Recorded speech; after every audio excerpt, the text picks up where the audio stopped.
que nada. Más bien esa sería la descripción. Es muy extensa la obra de Diego en este lugar, ya que abarca 3 pisos. Vean todo lo que abarca, todo lo que ven hasta allá, hasta donde da vuelta el edificio, donde da vuelta los arcos, pues todo es Diego Rivera en los 3 pisos. Bueno, eso sí lo teníamos presente, de hecho buscamos información y así, pero lo que queríamos saber en sí es Pero también había otro colaborador, ¿no? No, tuvo varios colaboradores. Ahí les van nombres. Javier Guerrero, Pablo O'Higgins, se escribe, bueno, Pablo, O apóstrofe, H, I, doble G,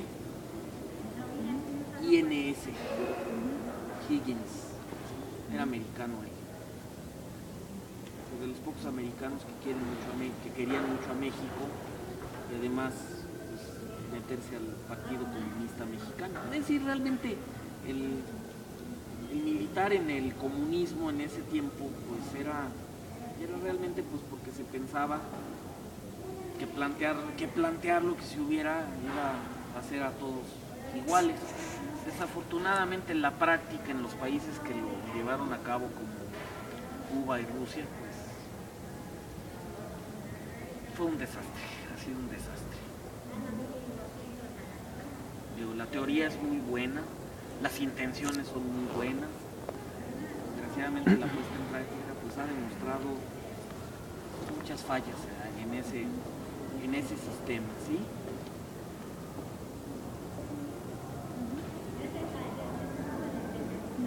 Bueno, ¿tienen folletos o no les dieron folletos? Sí, nos dieron un folleto ¿Amarillo o de los otros? Amarillo. Puedo dar uno más actualizado. ¿Cuándo fue la fundación de la CEP? Bueno, aquí hay dos, pero... no, espera, que están en inglés. La CEP se fundó en 1921 como Secretaría de Educación Pública. Existía anteriormente la Secretaría de Instrucción Pública y Bellas Artes, que nada más tenía cobertura nada más en la capital del país. Hasta que Vasconcelos ya la funda con cobertura en todo el país. Ay, bueno, ahorita tengo 3. Sí, está bien. ¿Antes era la Secretaría de qué? Instrucción Pública y Bellas Artes, de 1905, fundada por Justo Sierra, hasta 1921, cuando asume el cargo de secretario de Educación Pública, José Vasconcelos.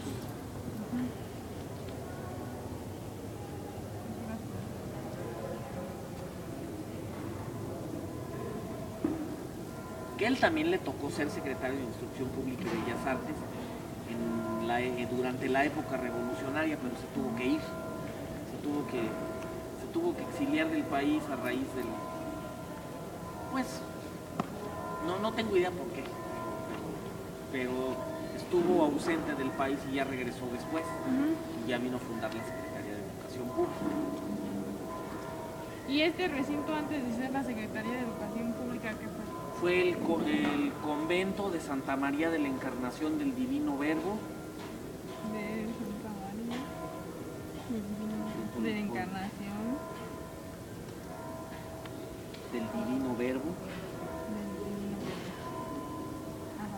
Del siglo XVI a mediados del siglo XIX. Es decir, todavía con México independiente seguía siendo convento, o sea, le tocó ser convento con el México colonizado, colonial, ¿no? México bajo la dominación española, y todavía siguió siendo convento después de la dominación española hasta cuando toma la presidencia Benito Juárez, que expropia los bienes del clero promulga el Estado laico, o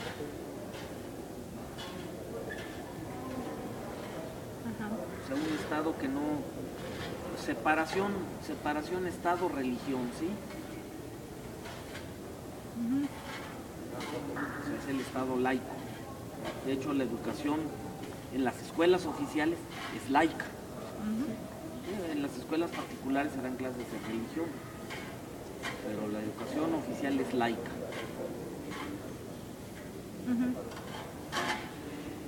¿Qué más fue aparte del convento?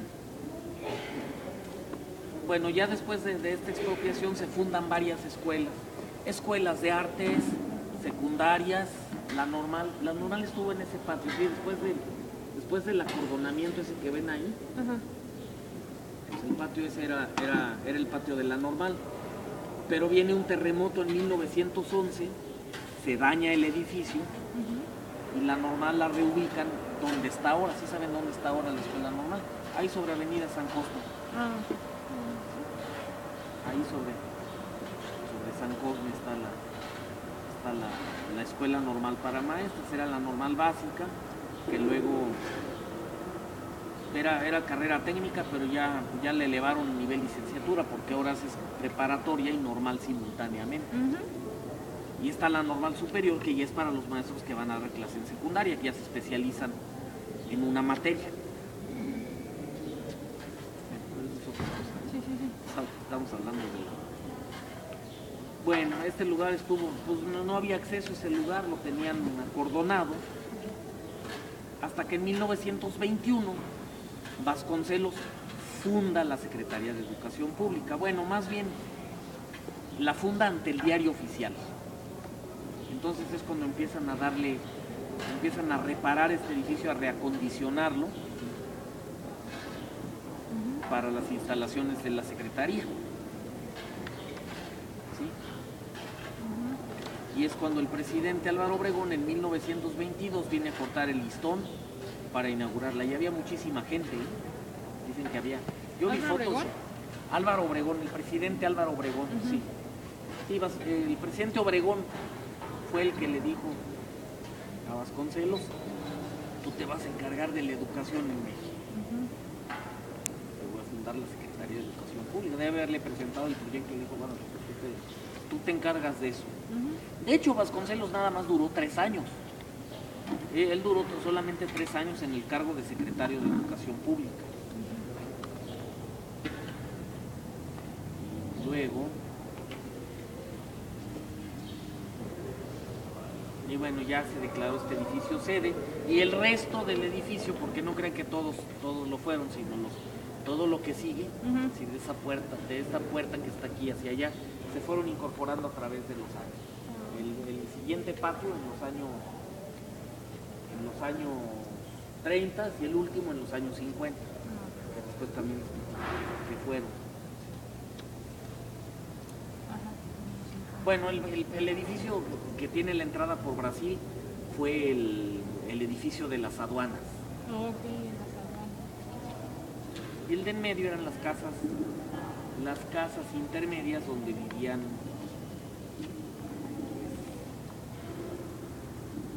gente de alta jerarquía en la corona española. Bueno, el virrey, no es cierto, no era el virrey, no. El capitán general Cristóbal de Oñate y los marqueses de Villamayor. ¿Cristóbal de Oñate? Cristóbal de Oñate, sí, no Cristóbal Colón, Cristóbal de Oñate. ¿Oñate y quién es? Y los marqueses de Villamayor.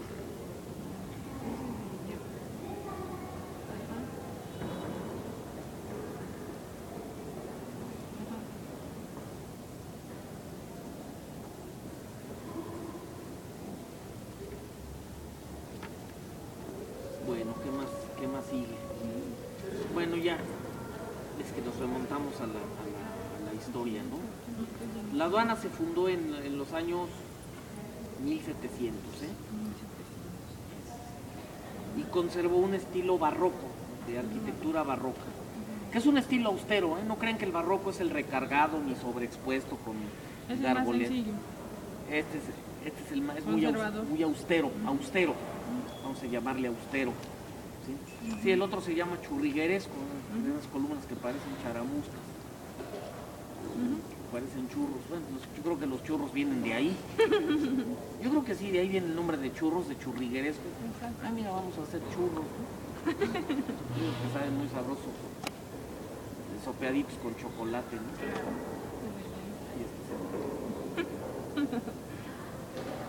Bueno, ¿qué más?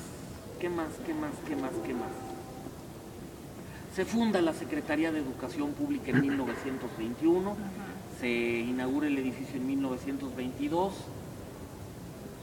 ¿Se pueden imaginar estos edificios sin decorar? ¿Cómo se verían sin decorar estos edificios? Muy sórdidos, muy tristes, ¿no? Muy desangelados. Bueno, el maestro Vasconcelos decide, bueno, vamos a... La gente no tiene todavía el hábito de la lectura. No va a leer líneas vacías, líneas sin ejemplos. Vamos a presentarles imágenes del país en el que viven, imágenes de la historia para que ellos la entiendan mejor, para que ellos entiendan el proceso histórico por el que ha pasado este país. Bueno, ya había pasado la revolución, 1910-1917.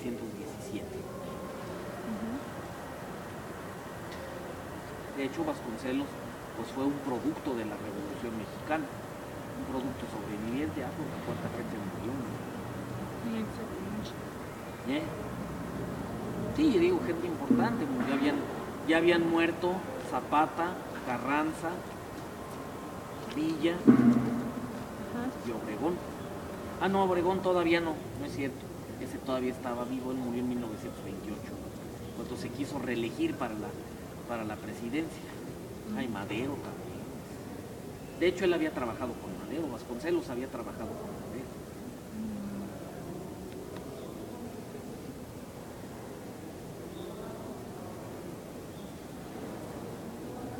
¿Y quién fue el iniciador para todas las máquinas?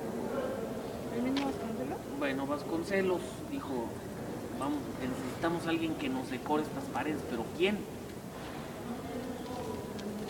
No sé por qué razón no eligió a Orozco, pero le dijeron, no, yo conozco a un joven que tiene mucha creatividad, ya ha pintado muchos óleos sobre tela, cubistas, porque él estuvo en Europa, estuvo en España, Italia, Francia, Holanda. Él tiene mucha instrucción de ahí, además ya estuvo en San Carlos, tiene una gran preparación. No, Orozco, no sé, creo que lo contrataron en otro lado. Pues era un joven alto, fornido, robusto, con cara de sapito. Era nada menos que... Digo que exactamente. Sí, le decían el sapo. El sapo rana le decían. Y pues se tenía que aguantar. Y bueno, pues digo, estaba feo, pero tuvo un pegue que ya lo quisieran muchos, ¿no? Dicen que la suerte de los cielos bonitos la desean. Bueno, pues Diego Rivera comienza a trabajar en 1923 en este edificio. Bueno, tiene que echar mano de mucha gente para que le haga los aplanados sobre los que va a pintar los murales, varias capas de cal, de cal humedecida, es una pasta pues. La última se va a poner en secciones porque seca relativamente rápido. Y así tarda en secar, pero no tarda mucho, entonces pues hay que trabajar cuando está húmedo, por eso se llaman frescos. Estos son sus primeros frescos. Hay un mural previo, está en San Ildefonso, en el antiguo colegio de San Ildefonso, donde pinta su primer mural, pero no su primer fresco, no es un fresco, es un mural en un material que se llama encáustica, que son materiales resinosos. Esto es pintura soluble en agua. Los frescos son pintura soluble en agua, ¿sí? Bueno, pues ahora sí ya nos paramos, vamos a echar un vistazo vamos a echar un vistazo a las obras murales